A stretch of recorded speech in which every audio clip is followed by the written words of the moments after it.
Donc voici les essentiels titres de cette édition. Nous allons commencer par les 3 jours du Magal de Barakhlu qui se passe à Diourbel et plus précisément au quartier Médinatoul. Pour cette année, Sokhna Mame Faty Mbacké a reçu ses daïras venus de toute la région du Sénégal. L'appel des Layènes, le 135e anniversaire de l'appel de Seydina Limamou Laye, s'est tenu dans les villages de Cambérène, de Ngor et de Yoff. C'était à Dakar.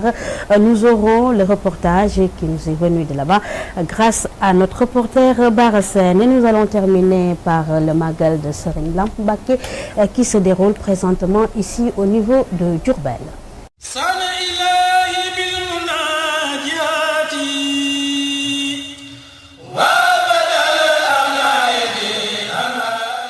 Téléspectateurs, téléspectatrices de Bichri TV, la télévision islamique, merci de rester fidèles au programme de cette télévision qui s'est mise au service de Waa Kër Khadimou Rassoul. Cette édition que nous allons démarrer par le Magal des 3 jours de Barakhlu qui commémore le rappel à Dieu de Serigne Mouhamadoul Moustapha Mbacké, le premier khalife de Serigne Touba Khadimou Rassoul. Le Magal des 3 jours de Barakhlu a été une recommandation de Serigne Cheikh Mbacké Gaïndé Fatma, le khalife de Mouhamadoul Moustapha Mbacké, à l'endroit des filles du vénéré. C'est ainsi que Sokhna Daba Mouhamadoul Moustapha et Sokhna Mame Faty Mbacké se sont acquittés de ces tâches durant toutes ces années. Pour cette année aussi, les daïras sont venus visiter Sokhna Mame Faty Mbacké qui les a accueillis dans sa grande maison. C'était à Médinatoul.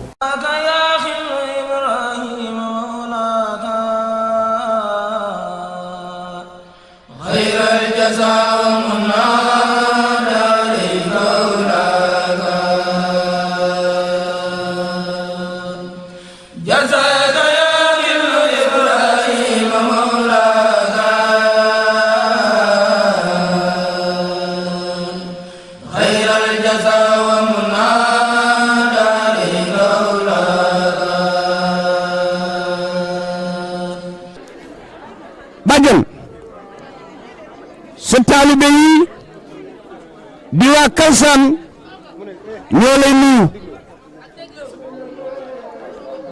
waakum mbooloo mi ñu ngi leen di nuyu par kenn ku ci nekk ci turam ak santam di ñaan ci yàlla mi dara teewul kii ñu fi dajale di bàjjen Mame Faty Mbacké yàlla bàyyi ko suñu kanam mu yàgg fi te wér ñu yàgg ko fee fekk nag ci barke Borom Touba Mbacké sa daayira bii di waa Kalsaan ñoo boolewaat yenn fi sa kanam ñu ñaan yàlla bàyyi la fi nga yàgg fi lool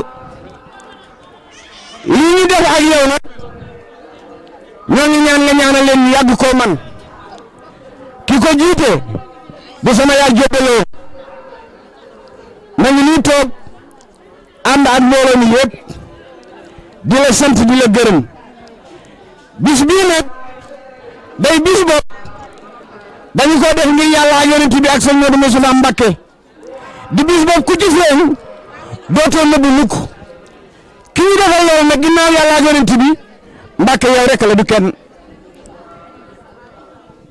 boo demee àllu kaañ bu gaynde yuuxoo doo xaar góor la wala jigéen da ngay xam ne li yuuxu gaynde rek la nga jël loolu nag teg ko fi sa kanam bàyyi ñu xel di ñu dimbali ci zahir ak baatin.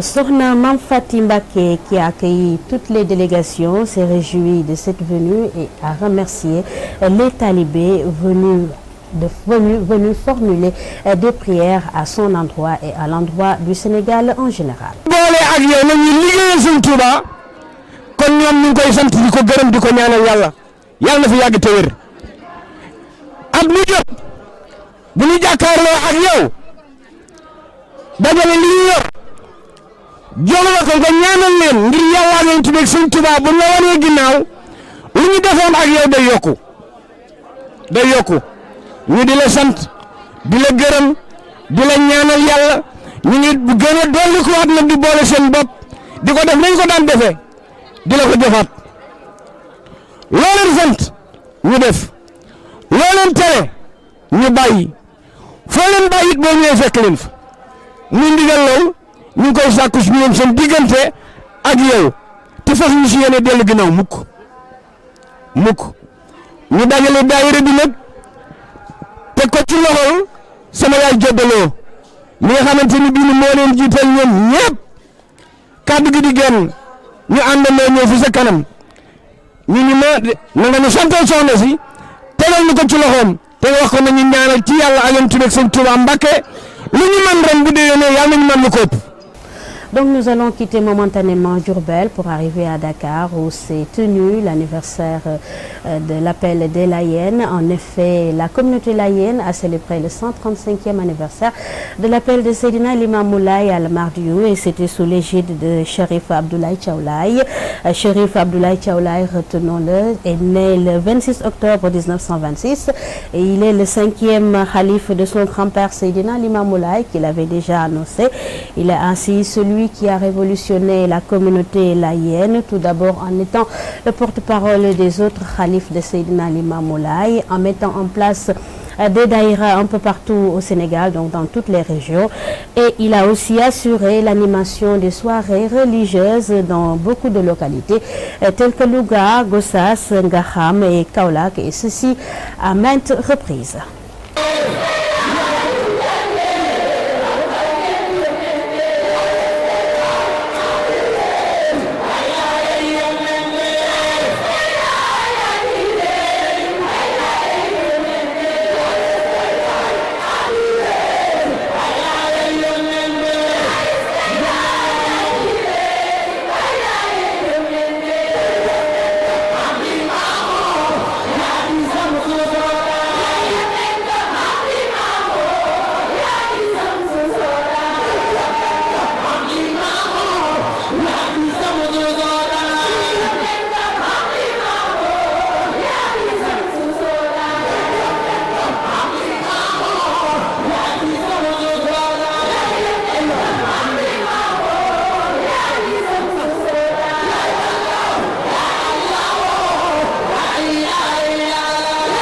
Nous continuons toujours avec les Layènes. Ainsi, les villages de Ngor, de Cambérène et de Yoff ont refusé du monde à l'occasion de ce 135e anniversaire qui s'est déroulé dans l'allégresse et dans la fraternité, puisque nous avons vu l'arrivée de toutes les familles religieuses qui ont été représentées là-bas à Yoff Layène.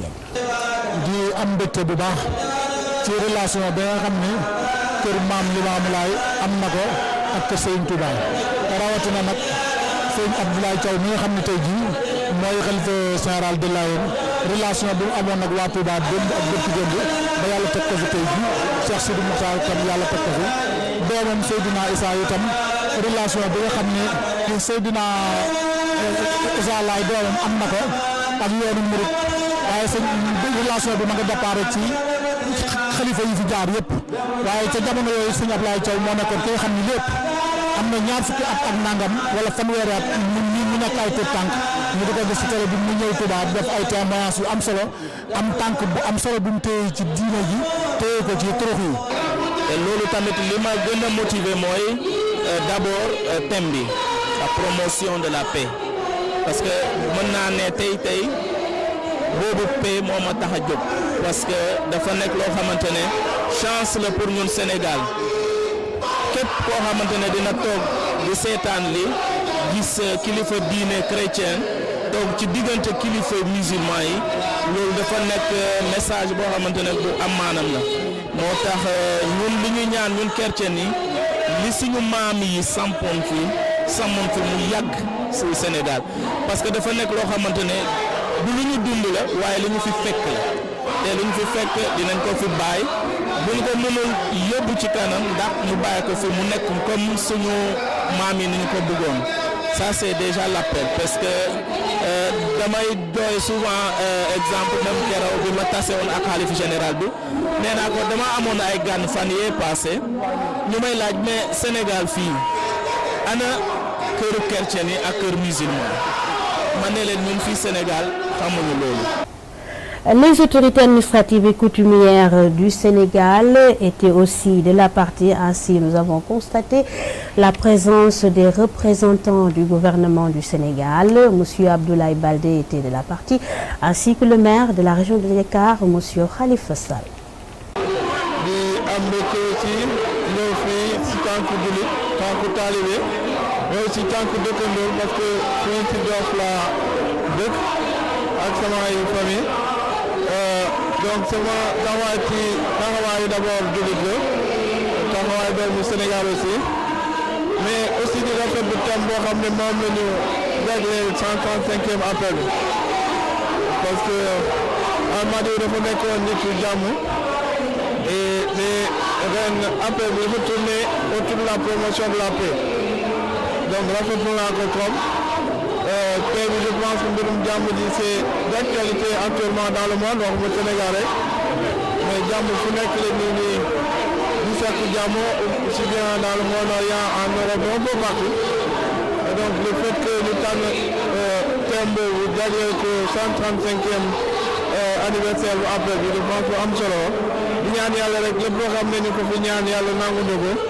yàlla defal ñu jàmm ci biir Sénégal defal ñu jàmm ci biir Afrique mais aussi defal ñu jàmm ci biir monde bi ak doomu Sénégal yu nekk bitim réew yëpp aussi yàlla may leen jàmm foofu ñu mën ci toll ñu mën ci nekk rek yàlla may leen jàmm en tout cas rafetlu naa top thème bi mais aussi rafetlu naa teewaay ñu ñëw nañu fu nekk région yëpp ak ci monde yëpp day ñëw loolu dafay wote vitalité boo xam ne islam am na ko rawatina aussi la communauté layène donc di fi sargal bu baax waa xale bi ak ñëpp ñoo xam ne ko yow jàppale ci organisation bi donc rafetlu naa tool bi loo xam ne moom laa ko gis te vraiment kontaan rek laa si am aussi mbégte la en tant que jullit. Yàlla julli ci yonent bi rafetlu bis bi bisub maam Limaamu bi bisub Ndakaaru la bii rek la Dakar moomal boppam moo tax que kilifay Dakar ñëw fii lu war la pour sant yàlla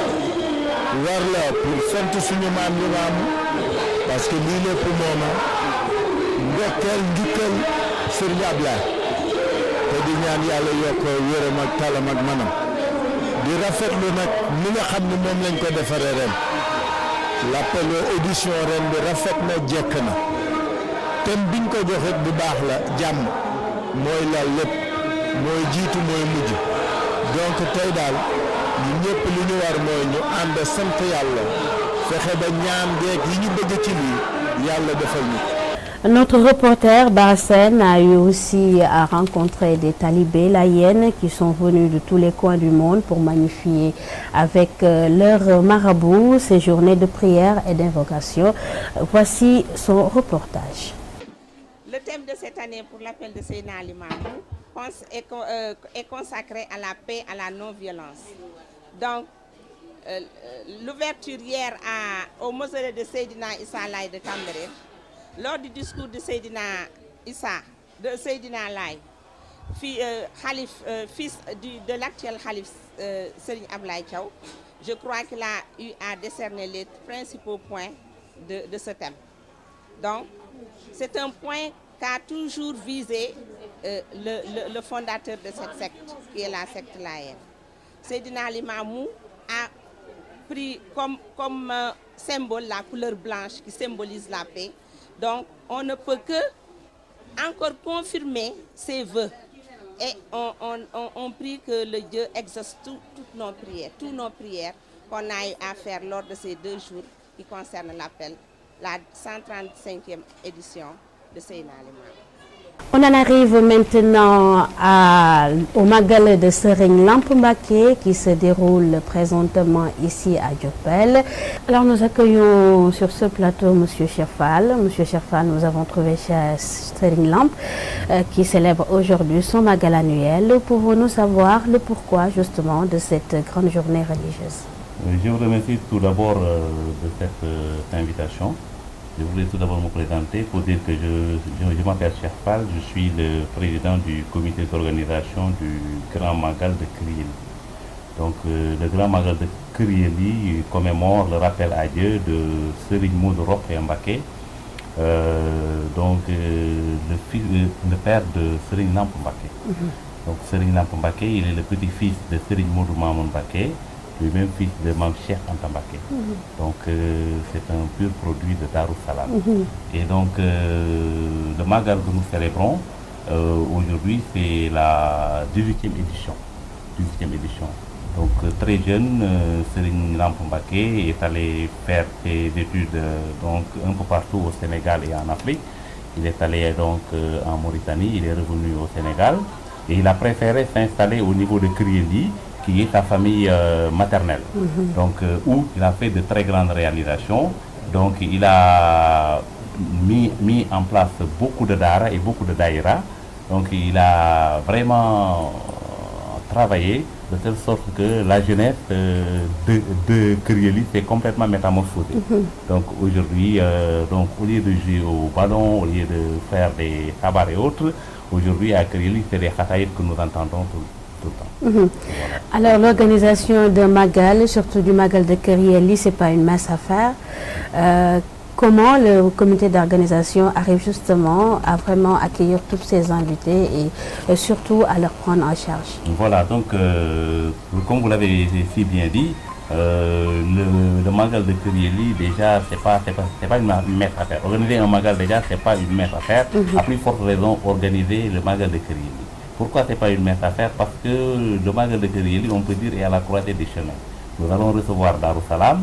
Nous allons recevoir aussi la famille Elimanel Fall. Donc nous allons recevoir tout ce qui est Fall et Mbacké. Donc ça veut dire que nous allons recevoir le Sénégal en entier à Krieli. Donc raison pour laquelle, depuis plus de 4 mois, le comité de préparatoire est à pied d'œuvre et donc a visité tous les aspects qui pouvaient nous permettre d'avoir un Magal qui puisse se dérouler dans les meilleures conditions. Et voilà, donc le comité d'accueil, le comité de sécurité, donc le comité de la restauration, tout est fin prêt vraiment pour recevoir les pèlerins qui viennent par milliers à Diourbel et donc pour célébrer le Magal de Krieli. Justement, vous l'avez dit, vous venez tout juste de le dire, le Magal reçoit des milliers de pèlerins qui viennent d'ici et d'ailleurs. Pensez-vous que le milieu où vous organisez le Magal est toujours adéquat pour vous? Oui, je pense que le milieu reste adéquat. Pourquoi? Parce que déjà nous sommes en famille. Et que donc c'est toutes les maisons qui reçoivent en fait les pèlerins. C'est pas seulement la conception du marabout, mais aujourd'hui le Magal n'est plus le Magal de Serigne Lamp Mbacké, c'est devenu en fait le Magal de Krieli. Ça va bientôt devenir le Magal de Diourbel et ça va finalement devenir un Magal national et même international. C'est ce que nous espérons dans quelques années. Merci beaucoup Monsieur Fall, c'était un plaisir de vous recevoir. C'est moi qui vous remercie. C'est sur cet élément que se referme cette édition. Merci de l'avoir suivi. À la technique, vous aviez Barassen, à la présentation et de la média. Passez d'excellents moments en compagnie de la télévision islamique Bichri TV.